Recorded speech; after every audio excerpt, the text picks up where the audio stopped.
Oi, gente, hoje eu estou aqui para conversar com vocês sobre Sexta-feira 13, parte 2, lançado em 1981.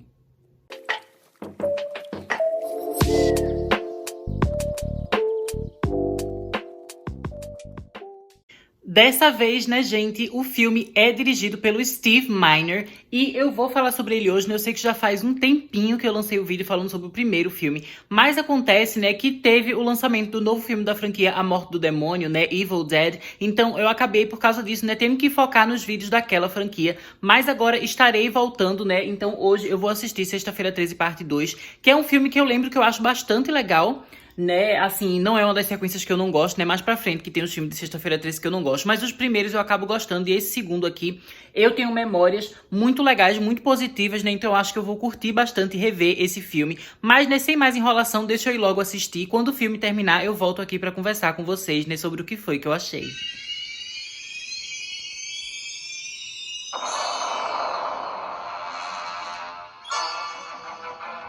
Terminei, né, gente, de rever Sexta-feira 13, parte 2, né, lançado em 1981.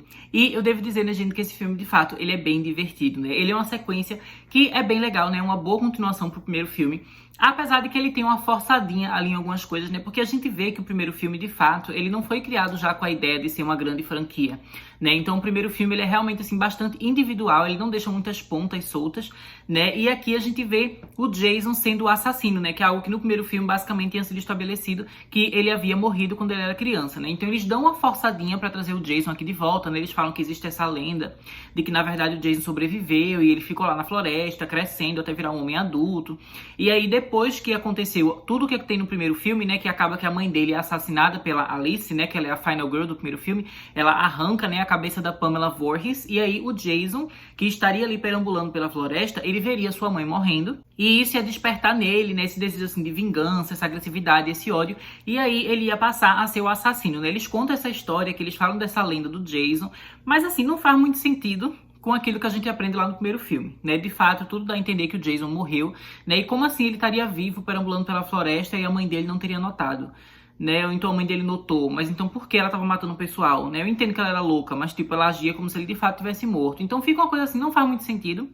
Mas a gente passa pano, né? Porque a gente sabe também que o Jason, ele é a grande figura icônica dessa franquia Sexta-feira 13, né? Então, por mais que a existência dele aqui, dessa forma, sendo um assassino adulto, não faça sentido, a gente passa um pano, né? Porque ele é o que torna a franquia Sexta-feira 13, né, memorável dentro da cultura pop, né? Então é muito legal que nesse filme a gente finalmente tem ele sendo o assassino, né? E não a sua mãe. Apesar de que aqui ele ainda não tem aquele visual icônico, né? Com a sua máscara de hockey. Aqui ele tá usando feito um saco de batata assim na cabeça, né? Um saco branco que ele tá usando na cabeça, né? Pra esconder o seu rosto, que no caso só é revelado lá no final, né? Mas enfim, né, gente? Vamos começar a conversar sobre esse filme aqui, meio que na ordem de acontecimentos, né? Pra gente se organizar melhor. Então, o filme basicamente vai começar alguns meses após o final do primeiro filme de Sexta-feira 13, né? E a gente vai acompanhar a Alice, né? Que foi a final girl do primeiro filme, vivendo num lugar afastado, assim, numa outra casa dela, que ela tá morando sozinha, ela já tá tentando lidar com todos os traumas que ela sofreu do primeiro filme, né? A gente vê que ela tá afastada dos pais, né? Ela basicamente fala assim que ela precisa de um tempo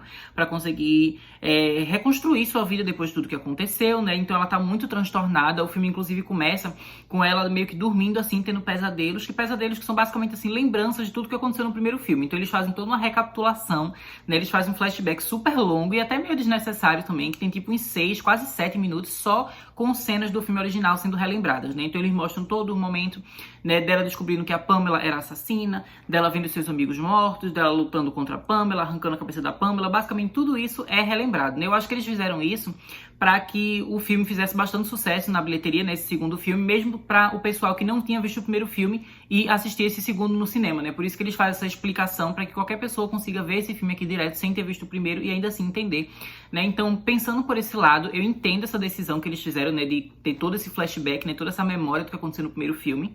Mas, ao mesmo tempo, né, pra quem já conhece a franquia, quem já viu o primeiro filme, quem faz maratona, enfim, acaba sendo um início que é um pouco cansativo, assim, que você fica tipo, tá, já sei tudo que aconteceu, não precisa relembrar cada detalhe. Mas, enfim, né, depois que isso passa, a gente tem uma cena de abertura que é quase uma coisa meio pânico, assim, sabe? Tipo, pânico, toda vez tem a primeira vítima do filme, antes do filme mesmo começar. É basicamente essa estrutura que a gente tem aqui nesse segundo filme de Sexta-feira 13, né? Então a gente vai acompanhando a Alice sozinha em casa.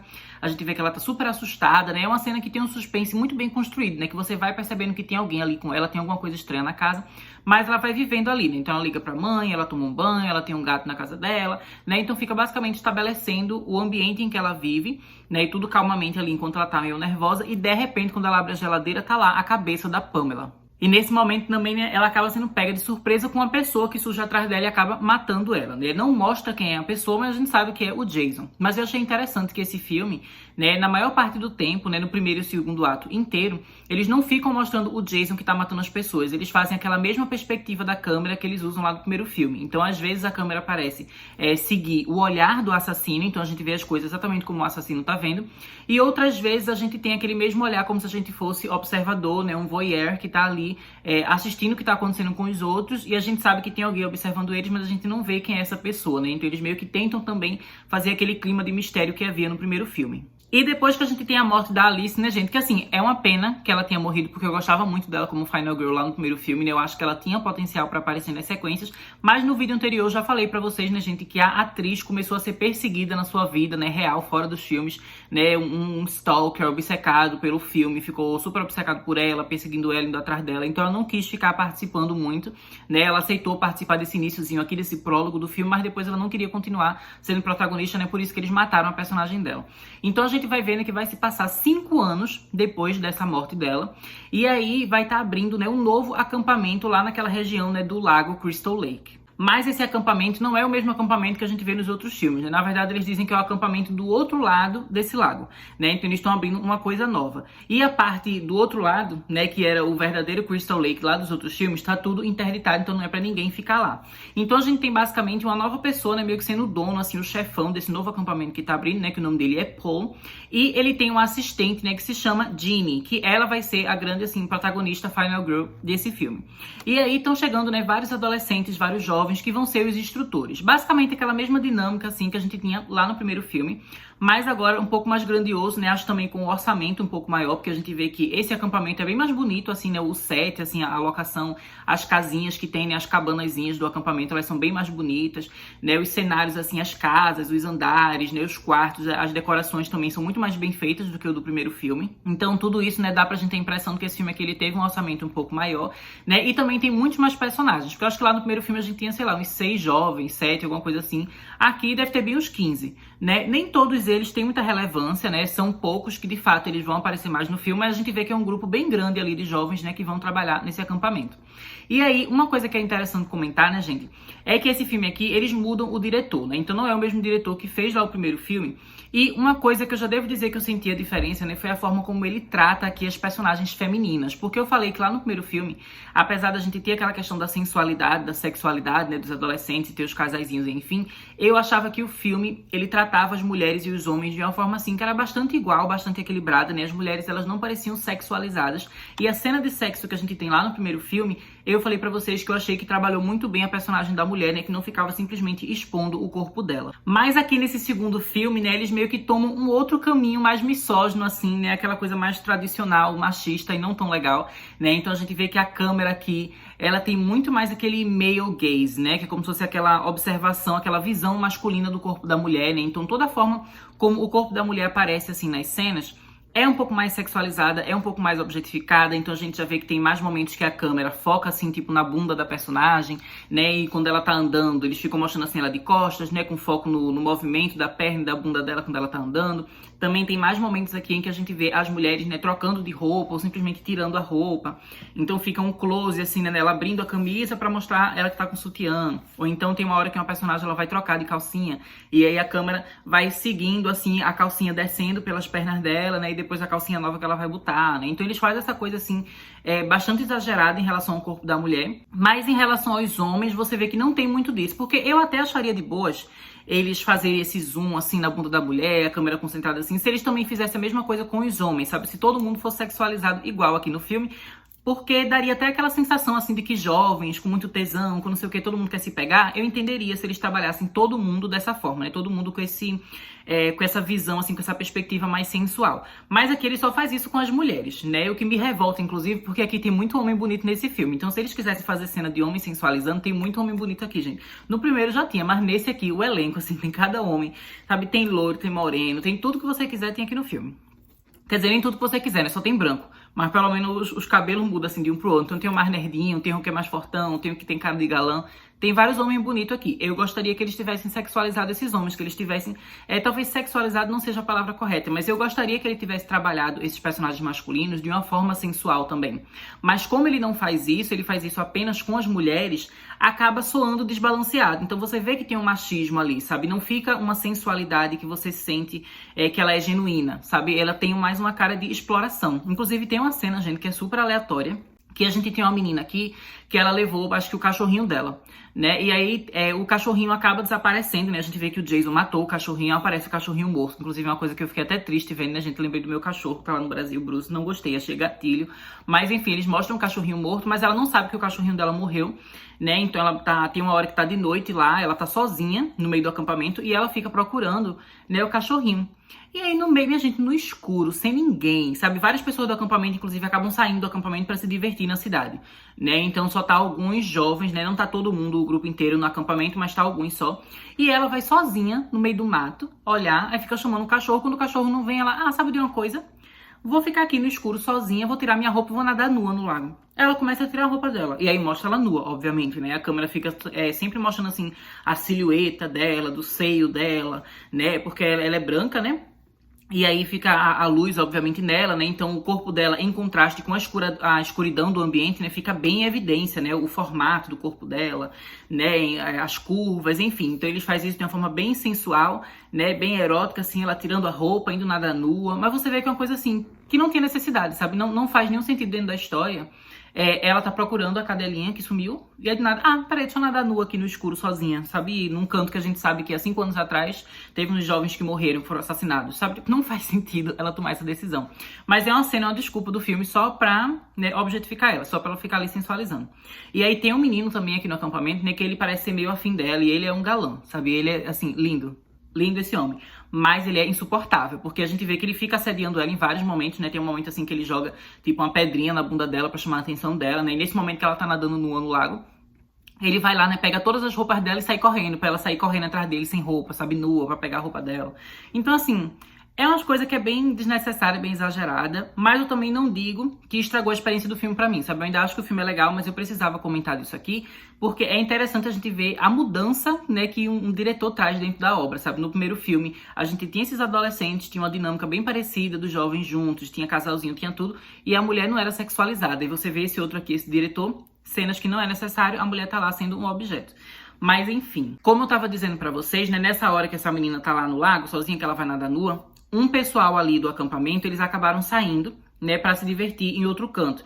Porque é como se fosse assim, tá faltando um tempo para o acampamento abrir, as crianças chegarem, enfim. Então os instrutores que estão lá, eles meio que estão numa fase assim de treinamento, para se preparar para trabalhar lá. Então a gente vê que eles estão treinando, estão arrumando as coisas, estão limpando coisas, estão vendo como é que funciona, né, como são as regras, o que eles têm que fazer, enfim, né? Inclusive tem alguns que são ali bem curiosos, né, e que no momento que era para eles estarem treinando, que era para eles estarem exercitando ali, aprendendo como é que faz as coisas no acampamento, um casalzinho acaba fugindo para ir pro outro lado do lago, né, para ver esse acampamento, o outro que foi abandonado, né, que foi onde teve os assassinatos. E aí lá eles acabam encontrando até uma casinha que tá abandonada, né, que quem tá morando lá, no caso, é o Jason. Mas nesse momento eles não descobrem isso, né, porque quando eles estão indo lá, a polícia aparece, né, e fala, não quero ninguém aqui, né, porque a polícia não quer que acabe acontecendo novos casos de assassinato ali na região, né, então ele não quer que ninguém fique naquela região onde era o antigo acampamento, né, o Crystal Lake original. Então esses jovens acabam tendo que voltar pro seu próprio acampamento, né, e quando chega de noite ali, né, o Paul, que é o chefão ali, todo mundo, né, o líder, ele fala, né, alguns de vocês, quem quiser, né, pode ir com a gente pra cidade, a gente vai se divertir um pouquinho,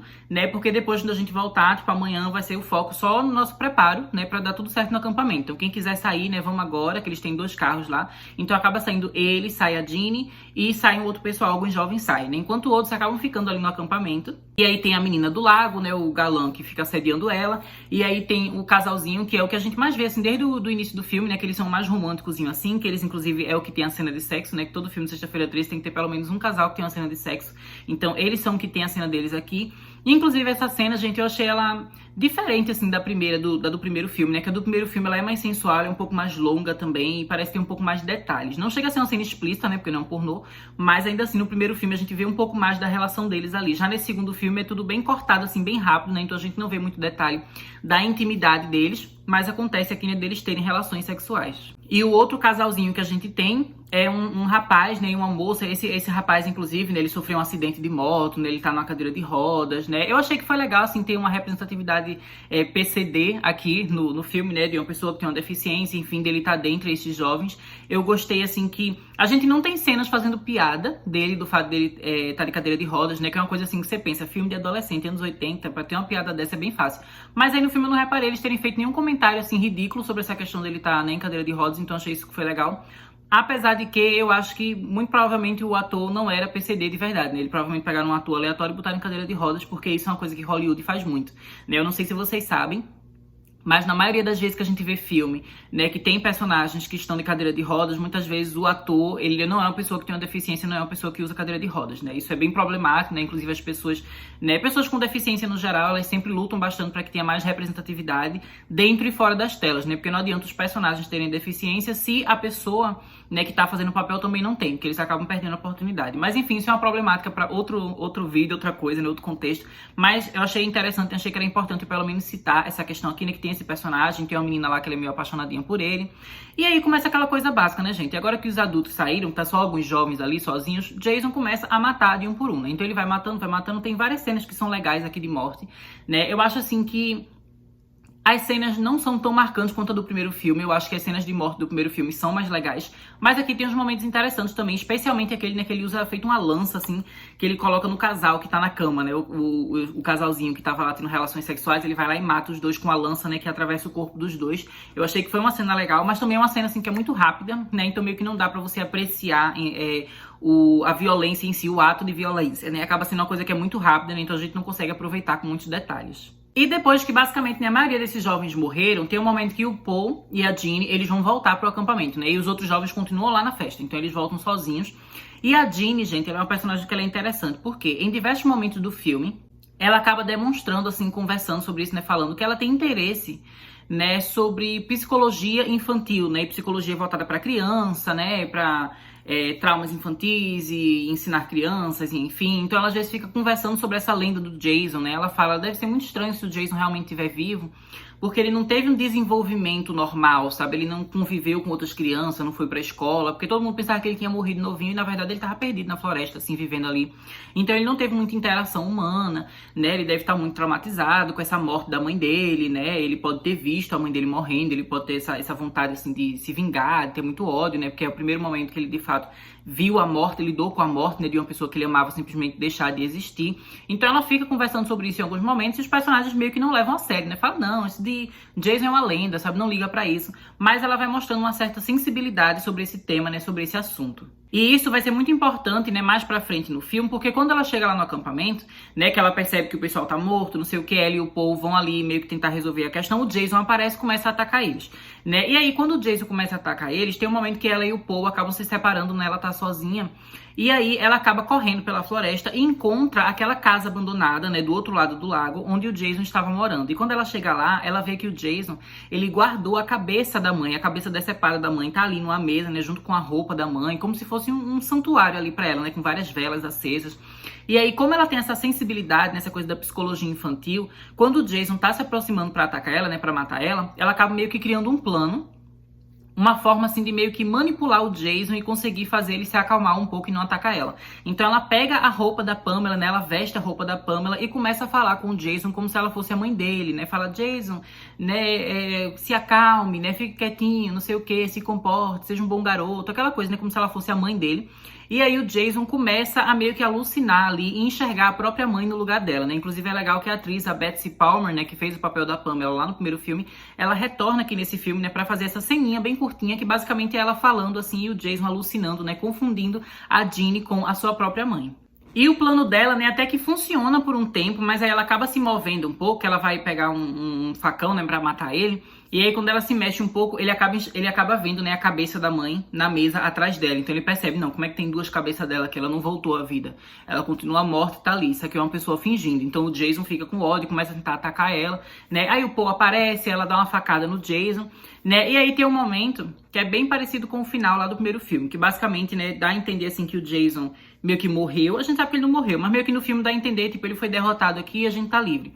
Então, a Jeannie e o Paul, eles voltam lá pro acampamento, né? Ele bota ela nos braços dele, assim, aí deita ela na cama. Aí eles estão ali meio que tentando se acalmar. Aí eles escutam um barulho na porta. Eles já ficam nervosos, pensando, meu Deus, é o Jason, né, que tá chegando. Mas aí quando ele abre a porta, tá lá a cadelinha da menina, viva. Né, a cadelinha tá ali latindo, começa a entrar no quarto e aí a gente já vê que é um sonho, né? A gente já vê que aquilo ali não é real, porque a gente sabe que a cadelinha morreu. E aí quando a Jeannie, ela tá bem calma, né, vendo a cachorrinha ali, ficando super feliz e indo pegar a cachorrinha nos braços, né, o Jason, ele surge assim na janela, ele dá um susto assim em todo mundo.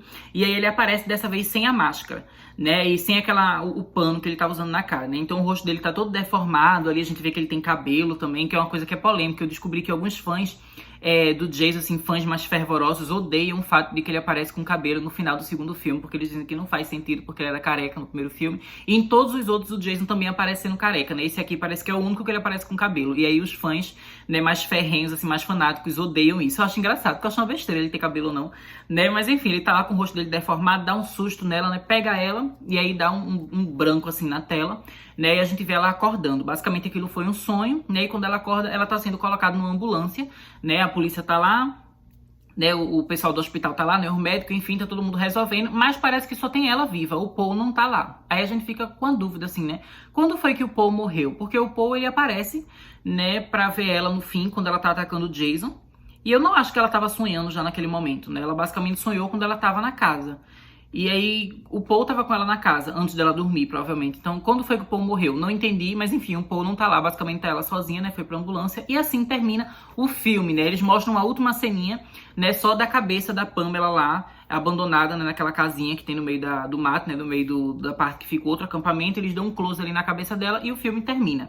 E esse é o segundo filme da gente da franquia Sexta-feira 13. Eu acho que é um filme muito legal. Como eu falei, basicamente só tenho duas ressalvas em relação a esse filme, né? Que é a questão da objetificação da mulher, que me incomodou, e também a questão, assim, de que não faz muito sentido, né, a desculpa que eles dão pro Jason estar vivo.